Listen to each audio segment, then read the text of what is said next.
Matukio ya kuhuzunisha ikiwemo vifo katika migodi ya dhahabu, ajali za barabarani, uwizi wa pikipiki na ujangili yamezua hofu na hasira kwa wazee na viongozi wa kidini katika kaunti ya Pokot Magharibi.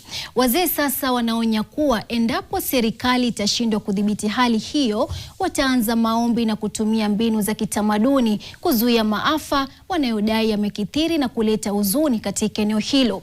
Mwanahabari wetu Oscar Kakai wa Masega anasimulia zaidi.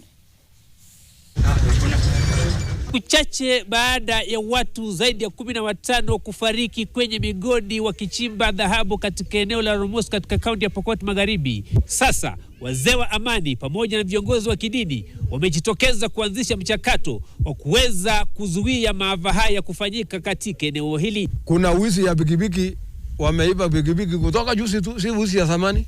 Tumeita pastors wengi wakuja waombe, na wazee wanashikana mikono kwa mito, na ng'ombe wamechoma mikuki na wafanya kimila. Yote inakutania kwa Mwenyezi Mungu na yote inafanya mara moja na inakwisha, na hakuna kitu itabaki ikifanywa.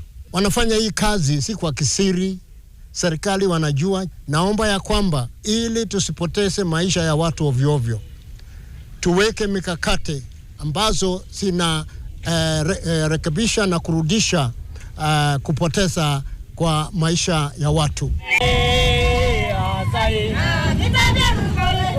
Vilevile pia walalamikia ongezeko la ujambazi katika mji wa Kapenguria. Wamama naye pia wakati wanatoka kwa soko huwa wananyang'anya pesa.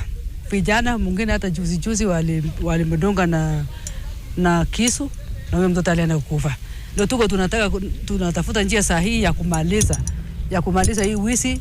Tukianza sasa kama jamii, tunalani, tunachinja ng'ombe na tunalani hawa vijana wenye wanaua wengine. Tunaomba wazee na kina mama, kama mtoto yako unashuku anafanya hiyo maneno, utangulia mapema, ulete forgiveness, kwa sababu wataleta helmet, wataleta kifungu na wataleta mataya spare part ya hizo mapikipiki ambayo ilikuwa imechukuliwa. It is very dangerous. Heshimu culture, kwa sababu wazee wakifanya hiyo maneno amutabaki. Nikiripotia NTV mashinani kutoka eneo la Kamatira katika mji wa Kapenguria, jina langu ni Oscar Kakai wa Masega.